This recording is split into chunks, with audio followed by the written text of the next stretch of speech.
بسم اللہ الرحمن الرحیم۔ السلام علیکم۔ مرزا محمد مبشر بیگ آپ کے لیے حاضر ہے۔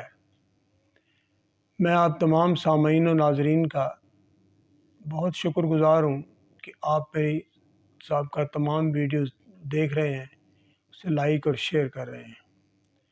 آج جو میں آپ کے لیے ایک موضوع، ایک سبجیکٹ لے کے آیا ہوں، وہ میرے استاد محترم ممتاز مفتی صاحب کی ایک عظیم تحریر کا اقتباس ہے۔ تو گزارش اس طرح ہے کہ اللہ کے فضل سے ہم تمام مسلمان ہیں، اور ہمارے پاس سب سے زیادہ اگر کوئی دولت ہے تو اللہ اور اللہ کا رسول ہے۔ تو مسلمان ہونے کی وجہ سے ہم تمام مسلمانوں کا ایک ہی خاندان ہے، ہم بھائی بھائی ہیں، اور ایک دوسرے کے لیے ہمیں زندگی گزارنی ہے، اور ہمیں اللہ نے ایک دوسرے کی خدمت کے لیے پیدا کیا ہے۔ ہمیں اللہ تعالیٰ نے ایک دوسرے کو معاف کرنے کے لیے پیدا کیا ہے، کیونکہ انسان غلطی کا پتلا ہے۔ تو جب کوئی انسان معاف کر دیتا ہے تو اللہ تعالیٰ اس سے بے حد خوش ہو جاتا ہے۔ تو اس طرح گزارش ہے کہ میں اب آغاز کرتا ہوں تحریر کا۔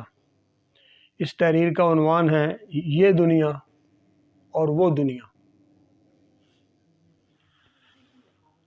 میری بات چھوڑیے، میں تو ایک اد پڑھ شخص ہوں، میں ایک اد پڑھ شخص ہوں۔ پڑھے لکھے دانشور اور سائنسدان جنہوں نے قرآن کا مطالعہ کیا ہے، وہ بھی قرآن کے کئی ایک نکات کو سمجھنے سے قاصر ہیں۔ ابھی ہمارا علم، ہماری تحقیق خام ہے، اس لیے ہم قرآن کے گہرے اشارات کو نہیں سمجھ سکتے۔ آج کے سائنسدان اور محقق قرآن کی ایک اور خصوصیت کو حیرت سے دیکھتے ہیں۔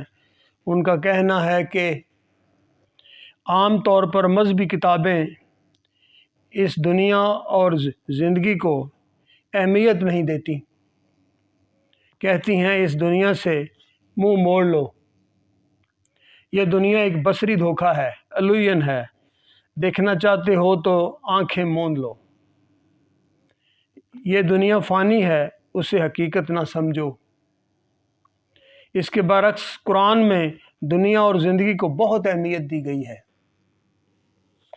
قرآن بار بار ہماری توجہ کائنات کی طرف مبذول کرتا ہے، بار بار کہتا ہے تم دیکھو تو ہم نے زمین کو کیسے بنایا ہے، آسمان کو کیسے سجایا ہے، دیکھو تو ہم نے زمین سے بوٹے کیسے اگائے ہیں، تم دیکھو تو صحیح، پھر ان چیزوں پر غور کرو۔ ایک جگہ قرآن فرماتا ہے یقیناً خدا کے نزدیک بدترین قسم کے جانور وہ بہرے گونگے لوگ ہیں جو عقل سے کام نہیں لیتے۔ ان کے پاس دل ہیں مگر وہ سوچتے نہیں، ان کے پاس کان ہیں مگر وہ سنتے نہیں، وہ حیوانوں کی طرح ہیں بلکہ ان سے بھی گئے گزرے۔ دوسرے مذاہب کی طرح قرآن یہ نہیں کہتا کہ اس دنیا سے دل نہ لگاؤ، اس دنیا کو تیاگ کر اللہ کی کسی پہاڑ کی کسی کھو پر بیٹھ کر خدا کے نام کا جاپ ہی کرتے جاؤ۔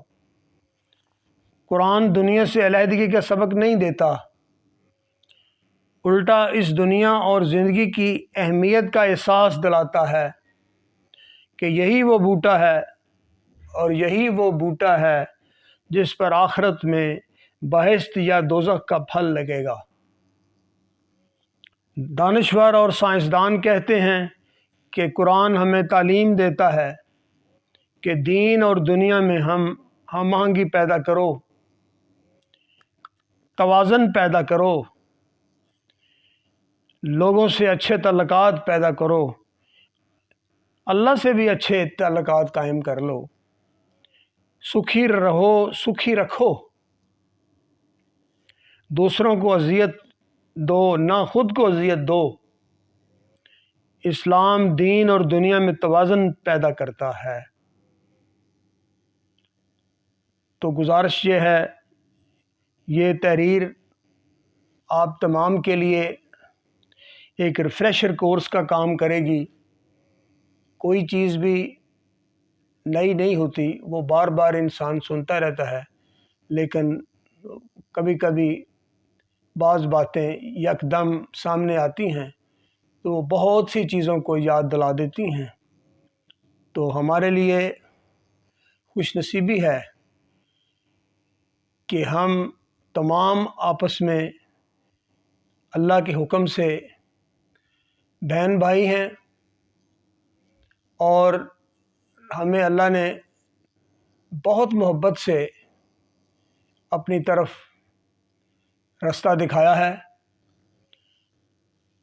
تو میری یہی گزارش ہے کہ اپنے شر سے بچو، اور اپنے شر سے دوسروں کو بھی بچا کے رکھو۔